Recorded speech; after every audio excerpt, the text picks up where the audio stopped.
Is this the right night? I don't know. No one's here. It's awfully empty and kind of sad. But we're excited that all of you at home are listening to us tonight. The theme of tonight's program is dreams or nightmares.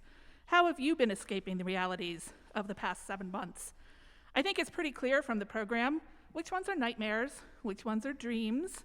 There may be a couple that were dreams that turned into nightmares.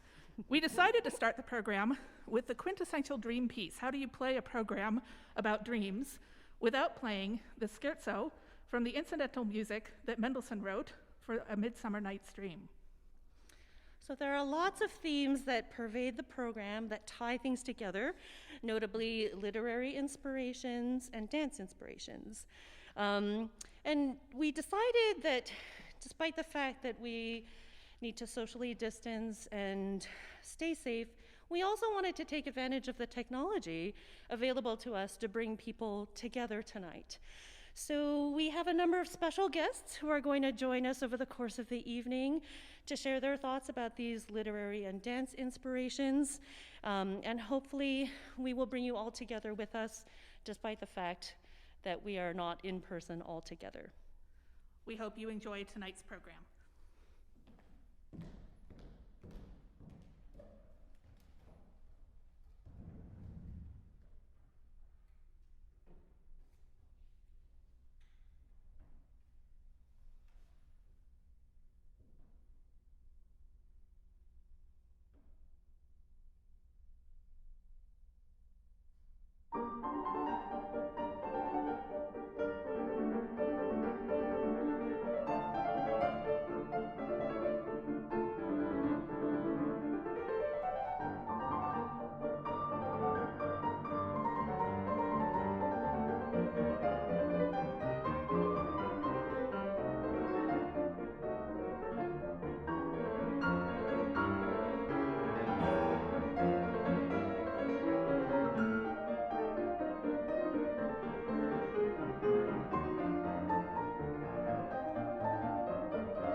The allegory of the dance of death has existed since the 13th century, teaching us all that death is universal and inevitable, no matter your station in life.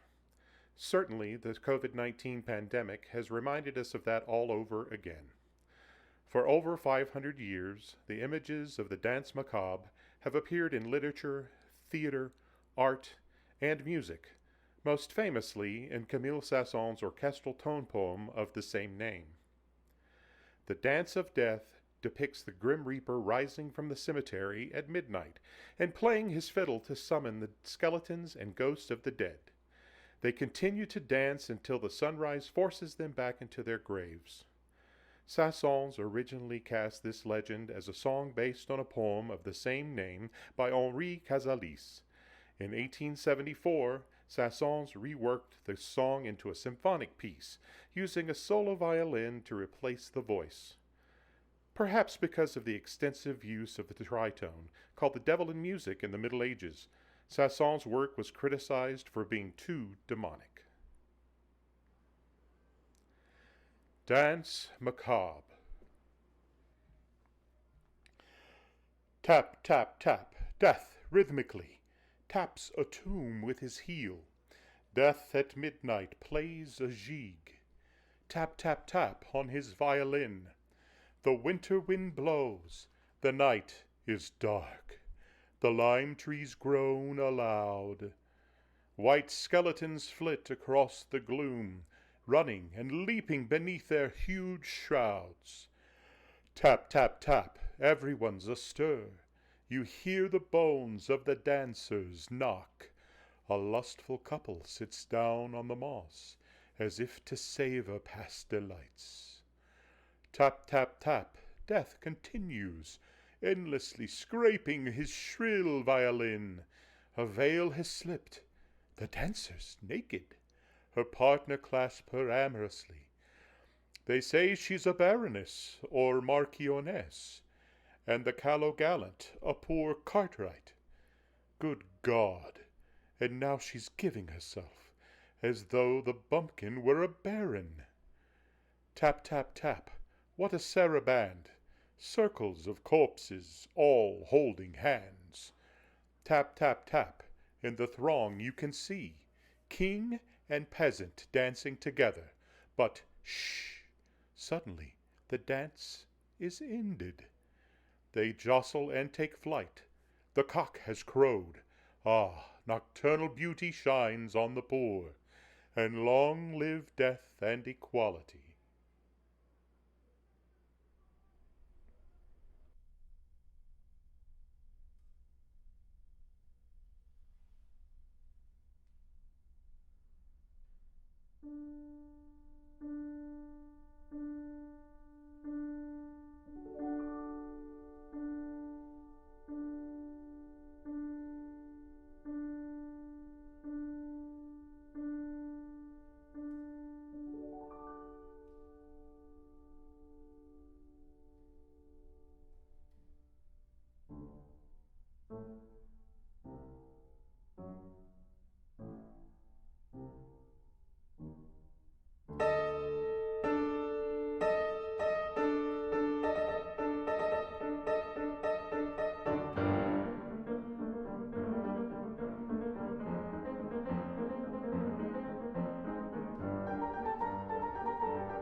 The prelude to the Afternoon of a Faun, or Prélude à l'après-midi d'un faun, is based on a poem by the symbolist poet Stéphane Mallarmé about a mythical faun creature who awakens from his afternoon nap and shares the tale of his dream encounters with several nymphs. Mallarmé apparently loved Debussy's composition, which was later choreographed 3 different times, notably by Nijinsky for the Ballet Russe. Written in 1894, it is often said that this work launched the birth of modern music. It is infamous for its glorious and challenging flute solo, and we are thrilled that Christina Jennings has shared her rendition of it with us. Of this, Christina says, "Faun is among the most iconic flute solos we have. The dreamy long lines are rich opportunities to play with color and shading and vibrato. This excerpt presents huge breathing challenges for the flutist, and it has become a sort of test to play the opening in one breath. Breathing in 2020 has in fact become a test. For flutists, the triggers of breath include trauma around the virus, aerosols, smoke from forest fires, and racial implications around the world. For this performance, I was overjoyed to play in the beautiful, familiar space of St. John's Episcopal Church, and I took as many breaths as I felt supported the music and me.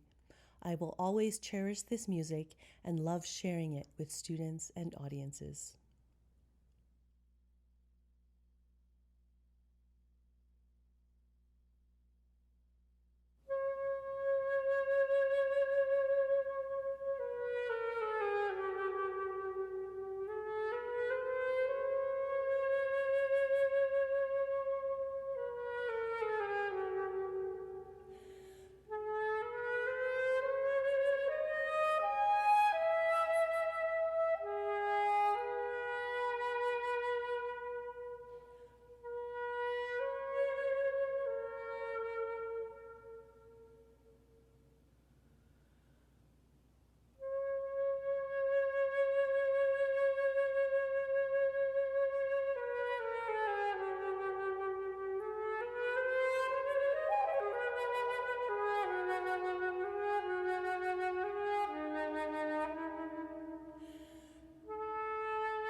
Paul Dukas was a French composer who lived at the turn of the 20th century. While he was very prolific, he was also intensely self-critical and destroyed many of the pieces he wrote. One of his most famous works is The Sorcerer's Apprentice, or L'Apprenti Sorcier, not in small part thanks to its feature in Disney's 1940 production of Fantasia, which featured 8 classical works conducted by Leopold Stokowski and the musicians of the Philadelphia Orchestra. The original work was based, in fact, on a ballad of the same title by German writer Johann Wolfgang von Goethe, and the Disney production does a spectacular job of conveying the original text. Here to share the cautionary tale of man or mouse launching things that he cannot control is our beloved Patrick Mason. The Sorcerer's Apprentice. Good, the sorcerer, my old master, left me here alone today. Now his spirits for a change my own wishes shall obey. Having memorized what to say and do with my powers of will, I can do some witching too. Go, I say, go on your way. Do not tarry, water carry, let it flow abundantly, and prepare a bath for me. Come now, old broom, get dressed. These old rags will do just fine. You are a slave in any case, and today you shall be mine. May you have 2 legs and a head on top. Take the bucket, quick, hurry, do not stop. Go, I say, go on your way. Do not tarry, water carry. Let it flow abundantly, and prepare a bath for me. Look, out to the bank he's running, and now he has reached the river. He returns as quick as lightning once more with water to deliver. Look, the tub already is almost filled up, and now he is filling every bowl and cup. Stop, stand still, heed my will. I've enough of the stuff. I've forgotten, woe is me, what the magic word may be. Oh, the word to change him back into what he was before. Oh, how he runs and keeps on going. Wish you'd be a broom once more. He keeps bringing water quickly as can be, and 100 rivers he pours down on me. No, no longer can I let him. I must get him with some trick. I'm beginning to feel sick. What a look, and what a face! Oh, you ugly child of Hades, the entire house will drown. Everywhere I look, I see water, water running down. Be you damned, old broom, why won't you obey? Be a stick once more, please. I beg you, stay. Is the end not in sight? I will grab you, hold you tight. With my axe I'll split the brittle old wood smartly down the middle. Now he comes again with water.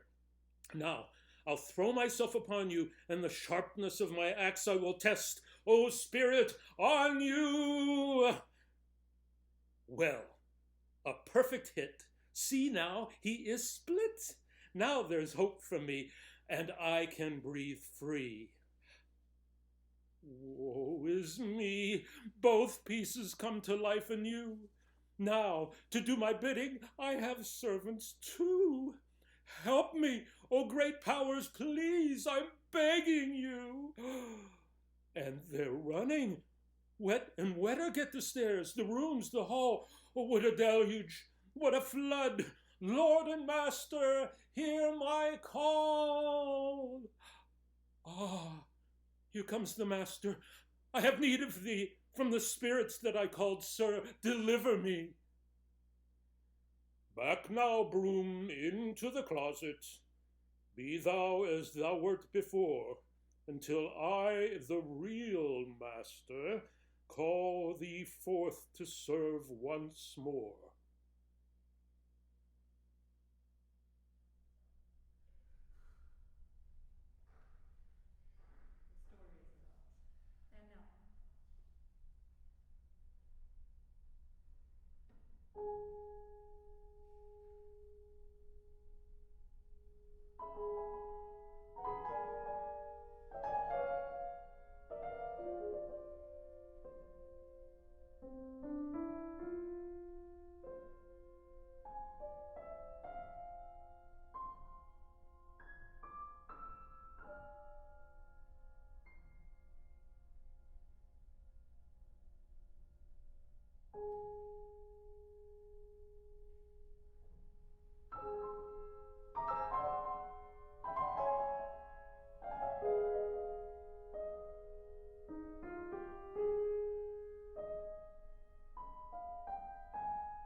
Around the turn into the 20th century, women were not encouraged to flourish. But Carolina Fambro was not typical. With wise support from her mother, she pursued an education. So she taught, and at an Alabama college in 1893, she met William Grant Still Sr., who also taught there. They fell in love, they married, they bore William Grant Still Jr. Then only 3 months later, the father died. But Carolina Fambro was resilient, resourceful, practical.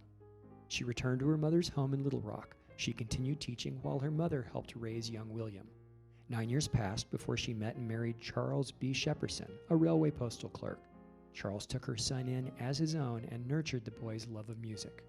Such was the cloth from which William Grant Still Jr. was cut and tailored. At 15, William studied violin and taught himself 6 other instruments. At the behest of his mother, he studied medicine at Wilberforce University, but transferred to Oberlin Conservatory of Music before finishing. He studied with many renowned composers of the time who taught him to orchestrate, arrange, compose. Names few of us recognize today. But how many of us heard of Still before today? Hopefully you have. Hopefully this story is old news, because that is what a man of Still's skill deserves. After a short interruption from the Navy in 1918, he lived to compose another 60 years. In that time, he created over 150 pieces, and he accomplished many firsts. You probably figured it out on your own. All of these accomplishments are enough, more than enough. So how could all of this occur without most of us knowing? Because of the missing salient asterisk. The extremely talented William Grant Still Jr. was the first African-American man to do these things. He was a successful creative musician born in 1895, later called the Dean of Afro-American Composers. But let us rewind our story of this remarkable man to 1930.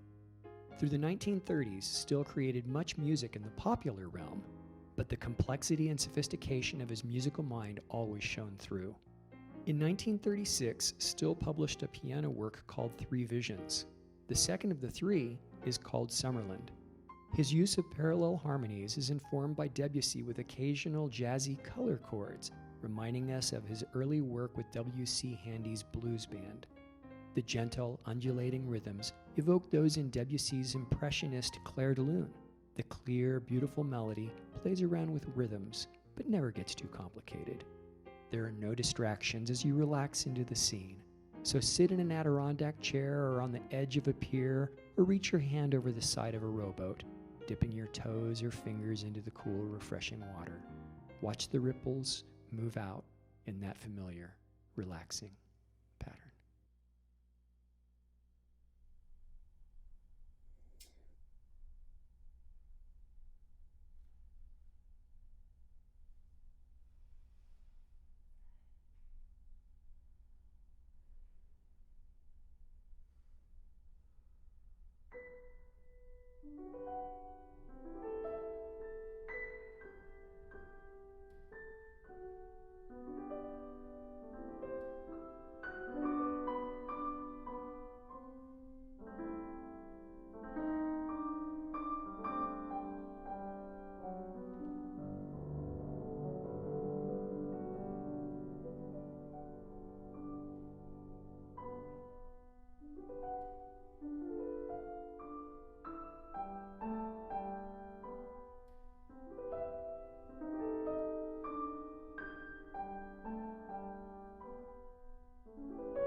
Hi there, my name is Daniel Gesmer. I am the founder and owner of a 26-year-old longboard skateboard brand based here in Boulder called Seismic. I'm also a widely published scholar on the life and work of the legendary Polish-Russian ballet artist Vaslav Nijinsky. He is widely considered as one of the greatest ballet artists of the 20th century.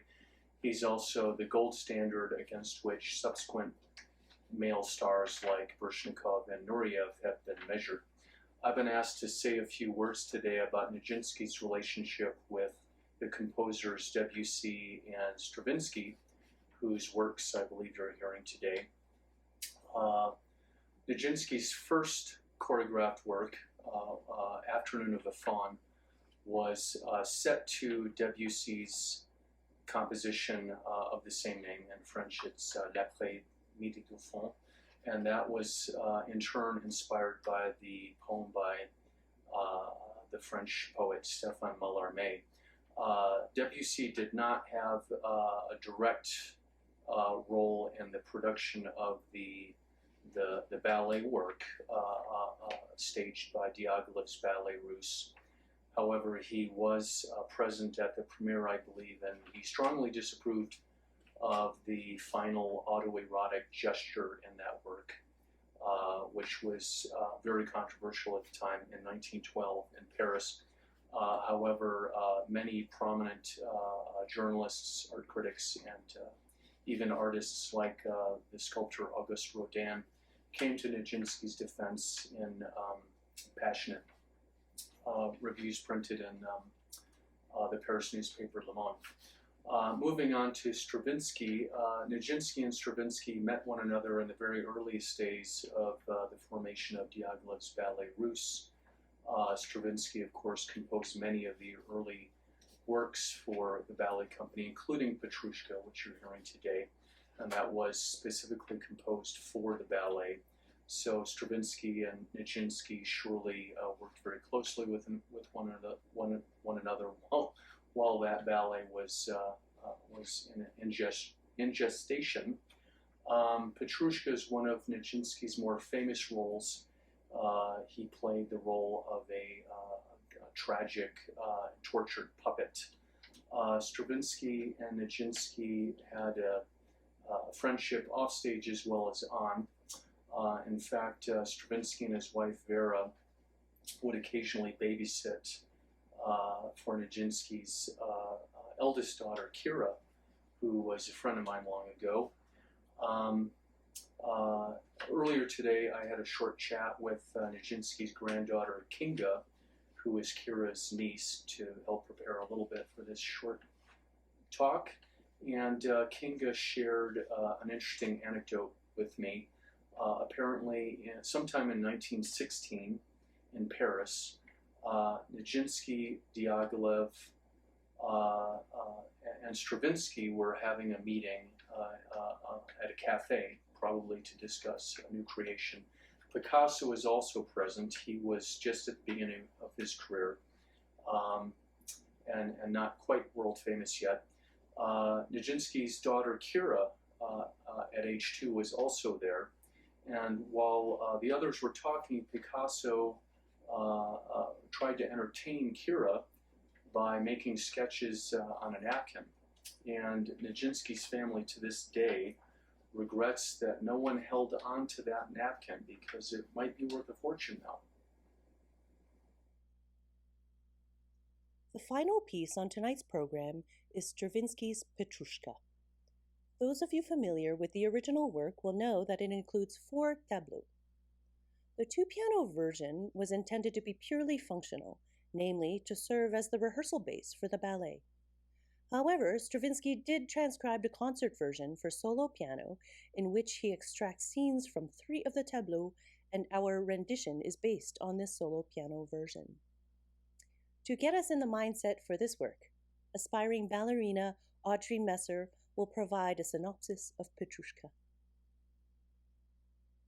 The story begins at the Shrovetide Fair, a Russian winter celebration where there are performances and carnival rides. One of the main attractions at the fair is a puppet show, which is presented by the showman. But, lo and behold, it's a magical puppet show. The showman plays his enchanted flute and brings 3 puppets to life. The Moor, the ballerina, and the clown, Petrushka. They amaze the audience by dancing a Russian folk dance together.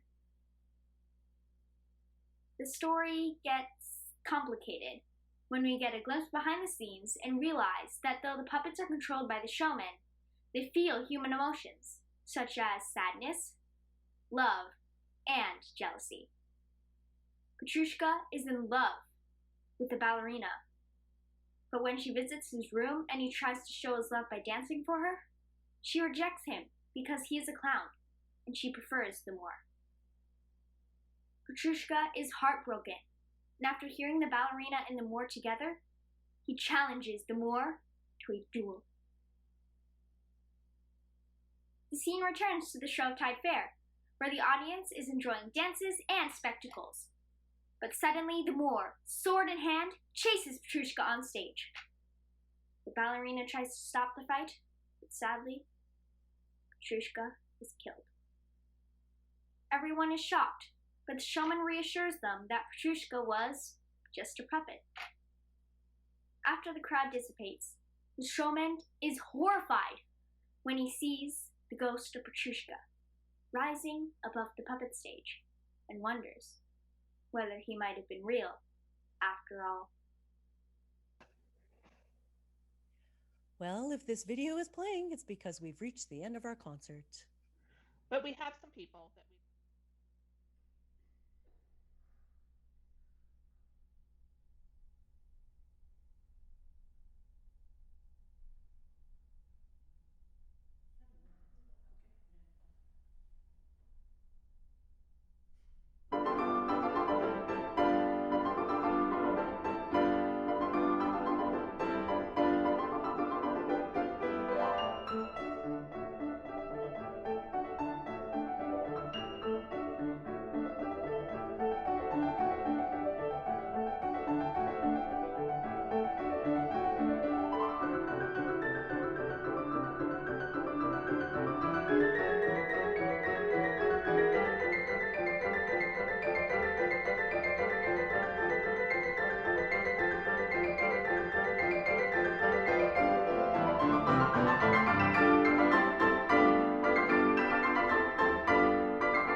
Well, if this video is playing, it's because we've reached the end of our concert.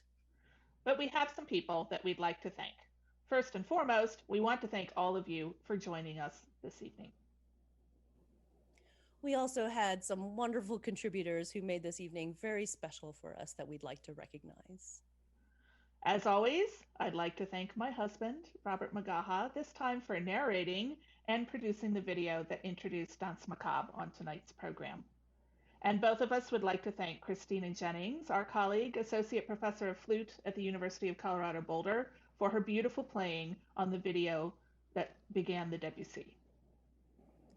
We were thrilled to have Patrick Mason join us from Ohio. And because of the slow internet in his cabin there, we were not able to see his gorgeous face, but we were able to hear his wonderful storytelling in The Sorcerer's Apprentice. We'd also like to thank Greg Silvis for the beautiful video that he produced to introduce William Grant Still's Summerland And if you liked his video, please go check out his website, ultravioletidea.com, for more of his work. We are fortunate in the Boulder community to have a Nijinsky scholar amongst us, Daniel Gesmer, who is also the owner of the skateboard company Seismic Skate. I'd like to thank him for sharing his thoughts about Nijinsky with us tonight. Last but not least, I'd like to thank Audrey Messer, my niece, who also narrated the story of Petrushka for us, and she also helped me with all of the video editing. So thank you to everybody who was involved in tonight's concert. Now, wear a mask. Go and vote. And we hope to see you in person next year. Thank you for being with us and have a good night. Good night.